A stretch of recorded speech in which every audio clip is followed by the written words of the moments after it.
Bonne nouvelle pour la rentrée académique 2022-2023, l'École supérieure d'administration, d'économie, de journalisme et des métiers de l'audiovisuel ESAE vous ouvre les portes de ses différents sites. À Gbedjomende, à Bomé-Calavi, à Kpakpa et même à Parakou, l'université ESAE vous offre des bons d'études et des demi-bourses dans toutes ses filières en licence 1, 2 et 3. Et pour les 100 premières inscriptions en master 1 et 2, bénéficiez des demi-bourses. Nouveau bachelier, vous avez au moins la mention assez bien. Inscrivez-vous vite à ESAE et bénéficiez d'un bon de 50 000 francs CFA. Étudiants, étudiantes et nouveaux bacheliers, payez 200 000 francs CFA en sciences de gestion, sciences économiques, sciences juridiques et en administration des affaires en licence 1, 2 et 3 et 500 000 francs CFA en master 1 et 2, 250 000 francs CFA en administration générale, administration des finances, journalisme et métiers de l'audiovisuel en licence 1, 2 et 3 et 600 000 francs CFA en master 1 et 2. Alors, inscrivez-vous vite et profitez des offres exceptionnelles mais également d'un enseignement de qualité à l'université d'excellence ESAE. Infoline 90 93 65 21 ou le 98 98 14 00. ESAE, l'excellence à un nom. Bonjour à nouveau, chers amis internautes.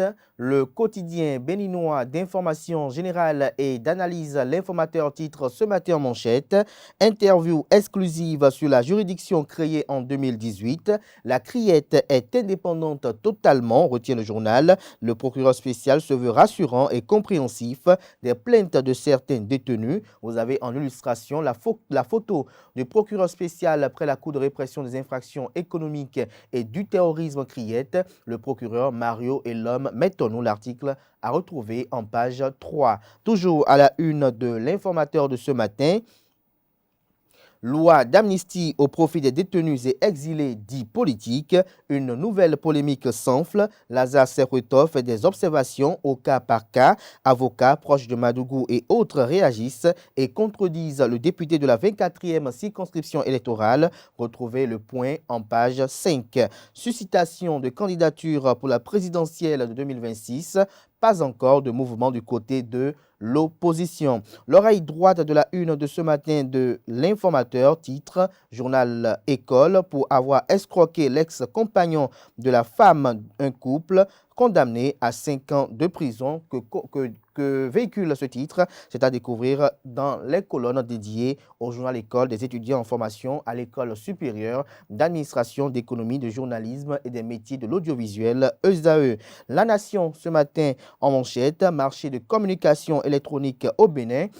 Une croissance soutenue et de forts investissements. L'article à retrouver à la page 5. Mais le journal nous écrit, noir sur blanc en manchette, que le marché des communications électroniques au Bénin a connu une croissance de 18,2% par rapport à 2021. Au 31 décembre 2022, il affiche un chiffre d'affaires estimé à 343,489 milliards de francs CFA selon le rapport annuel 2022 de l'ARCEP Bénin. Toujours à la une du quotidien national d'information de ce matin, guide touristique dans l'univers de ces diplomates.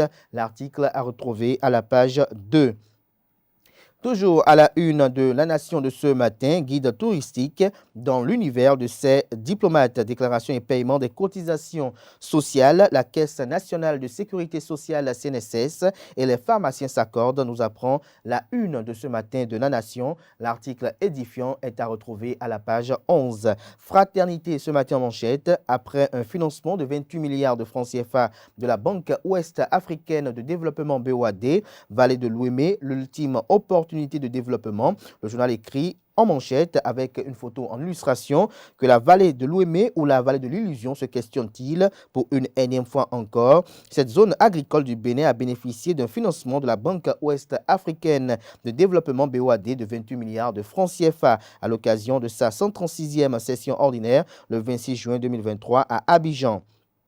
Ce faisant, le financement ira au développement des infrastructures agricoles et désenclavement de la basse et moyenne vallée de l'Ouémé. Ces 28 milliards viennent s'ajouter à des centaines de milliards de francs CFA déjà débloqués depuis plusieurs années par le gouvernement béninois et d'autres institutions financières régionales et internationales. Mais au regard du bilan, les fruits ne tiennent pas la promesse des fleurs. Les résultats au terme d'impact sur l'économie du pays sont à ce jour insignifiants. Pourtant, on est toujours vanté d'avoir l'une des vallées les plus riches d'Afrique.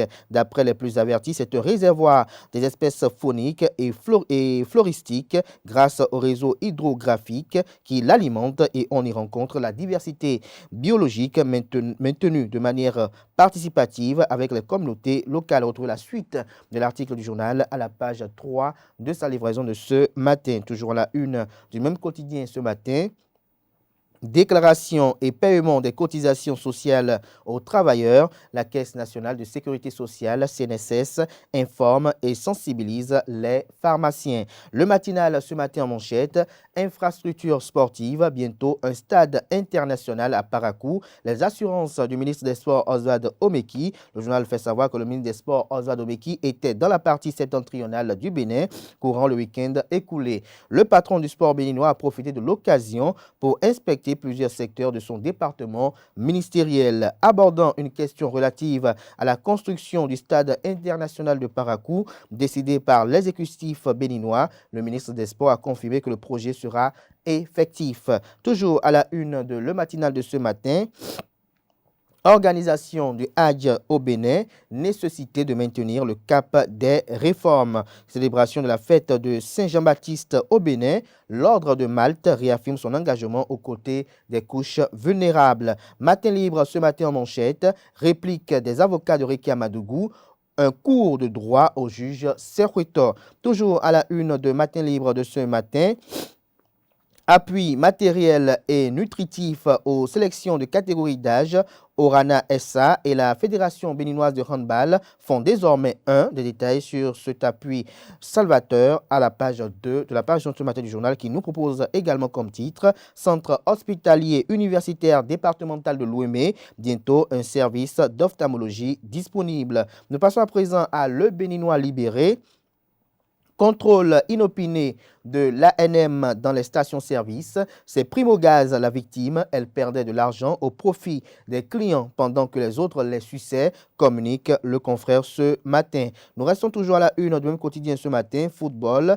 Obtention de la licence CAF de Coton FC, grosse fortune pour Lionel Talon. Le potentiel ce matin en manchette, mauvaise gestion dans les coopératives d'aménagement rural du Mono, la plainte contre d'anciens administrateurs dort au parquet de l'Okossa. Le journal nous fait savoir que abus de confiance, détournement de fonds et opposition à la souveraineté des assemblées générales ordinaires, c'est ce dont sont accusés les sieurs Éric Kouessi, Edmond Kenou, Fulbert Roussounou et Séverin Sossou, tous anciens présidents des conseils d'administration des coopératives d'aménagement rural de Rouen, Agamay, commune de Lokossa, département du Mono. Des détails sur les dites plaintes à la page 3 de la page de ce matin de Le Potentiel qui a également pour titre ce matin à sa une, lutte contre les effets du changement climatique dans les collectivités territoriales ouest-africaines. Le maire de la ville de Cotonou, Luc Setondia Tropo, et président de l'Association nationale des communes du Bénin, ICPR, initie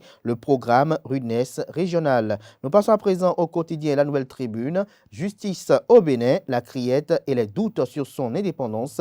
Dans un entretien accordé à un média de la place, le procureur de la criette, Mario Metonou, a battu en brèche les récriminations de ses concitoyens selon lesquels sa juridiction est un instrument de répression. Pour donner la chance, il soutient Mordicus. J'allais dire que la criette est totalement indépendante. Une déclaration qui est à l'opposé de celle de l'ex-juge de la criette, Essowe Batamoussi. Nous passons à présent à Libération. Pour avoir escroqué avec sa compagne 6 millions à un opérateur économique béninois, le conseiller communal de Tori Akpoti Serge, jeté en prison et condamné par la Criette à 5 ans de prison ferme et 5 millions d'amende. Sa compagne Clotilde Atidéou, condamnée à 5 ans de prison, dont 1 ferme et 1 million d'amende, nécessité pour les partis politiques de faire des enquêtes de moralité sur les militants avant de les positionner. Toujours à la une du même quotidien ce matin, alternance au pouvoir en 2026 pour mettre le Bénin sur les rails. Le président Korogoné annonce la création d'une nouvelle dynamique transversale nationale. Il n'y a plus de mouvanciers, il n'y a plus d'opposants. Nous avons un seul parti, le Bénin. Nous passons à présent au quotidien Bénin Intelligent. LGBT en Afrique, un nouveau front anti-français. L'économiste en manchette ce matin, prix à la consommation mai 2023, hausse de 1,2% des prix au Bénin contre 0,3% dans l'UEMOA. Toujours à la une du premier quotidien économique du Bénin, financement climatique, BOAD, CGLU Afrique et compagnie lancent le programme Rudness régional. Le quotidien La Perche du Nord titre ce matin à sa une, suscitation de candidature pour la présidentielle de 2026. Olivier Bocol laisse faire, Wadaï rejette. Que comprendre de l'attitude de ses proches de talent, s'interroge le confrère. Le pays émergent ce matin en manchette. Réunion du comité exécutif de la Fédération béninoise de football. Le président Mathurin de Chacus et les membres de son bureau prennent d'importantes décisions. Question orale avec débat à l'Assemblée nationale. Un député de l'opposition interpelle le gouvernement sur les conditions de détention de Joël Frédéric Aïvo. Dabarou ce matin en manchette. Libération de Ricky Amadougou, Joël Frédéric Aïvo et compagnie. La négociation, l'option que les démocrates doivent privilégier. Gascani Info ce matin en manchette, séance d'échange entre la CNSS et l'Ordre des pharmaciens du Bénin, un nouveau partenariat scellé. Nous passons à présent à Le Télégramme, marché public au Bénin. La personne responsable des marchés publics et le CCCMP de la commune de Porto Novo exclut un appel d'offres de la commune d'Abomey annulé pour irrégularité. Détails sur ces différentes décisions et leur motivation à la page 6 de la page ce matin du journal qui nous propose également pour titre ce matin cybercriminalité au Bénin. Un gaiman se fait passer pour Éric Dupond-Moretti, ministre français de la Justice. Toujours à la une de Le Télégramme de ce matin, coup de répression des infractions économiques et du terrorisme criette. On devrait pouvoir commencer à Cotonou dans les locaux de la Cour suprême à Ganri, du site Mario Metonou, procureur spécial près la Cour de répression des infractions économiques et du terrorisme criette. Les 4 vérités ce matin en manchette. La Criette, machine à broyer les opposants du président Patrice Talon avec un point d'interrogation à la fin. Le procureur spécial Mario Metonou répond. Lire l'intégralité de l'entretien du procureur spécial qui dévoile la politique pénale du gouvernement appliquée à la Criette aux pages 3 et 4 de la page ce matin de Les 4 vérités. Bien évidemment, le même journal propose ce matin à sa une, candidat de la rupture à la présidentielle de 2026, le ministre d'État Romuald Wadaï sort de son mutisme. Olivier Omeki dresse le portrait du dauphin de Patrice Talon. Les détails à la page 12. Nous passons à présent à Palmarès, presse béninoise, les acteurs exigeants vis-à-vis de la HAC. Toujours à la une de Palmarès de ce matin, mesures favorables à l'inclusion sociale, Patrice Talon pose un acte concret. L'affiche du jour ce matin à sa une, présidentielle de 2026 au Bénin, une ligue des jeunes de l'OME pour imposer à Olivier Bocor sa candidature. L'événement précis, titre ce matin en manchette, suscitation de candidature pour la présidentielle de 2026. Romuald Wadaï s'indigne et réagit. Il semble indécent et prématuré de s'engager dans le débat sur les élections présidentielles, dit-il. Toujours à la une de l'événement précis de ce matin, vie des partis politiques, Mouel Bénin en congrès ordinaire le 2 septembre prochain. Nous passons à présent au journal Le Soleil Bénin Info, mais avant, sachez que vous pouvez retrouver également la transcription intégrale de la sortie médiatique du procureur spécial près la Cour de répression des infractions économiques et du terrorisme criette. Le procureur Mario Metonou retrouve sa sortie médiatique retranscrite dans les colonnes de la page ce matin de l'événement précis. Le Soleil Bénin Info ce matin en manchette appelle tous azimuts à la candidature du ministre d'État chargé de l'économie et des finances. Romuald Wadaï a d'autres chats à fouetter. Rien ne sait de courir. Tout vient à point nommé à qui sait bien attendre, titre le journal. Nous passons à présent au quotidien La cime de l'info, Sénégal, le discours intégral de nom du président Macky Sall qui met fin au débat sur un troisième mandat. Nous passons à présent au journal Palabre au quotidien. Invité sur Royal FM à Abomey, le député Armand Gansé apprécie la gouvernance sous la rupture. Ce sera tout pour la présentation de quelques titres parus ce jour dans la presse locale. Place à présent au bulletin matinal d'information avec Colombe Oussou.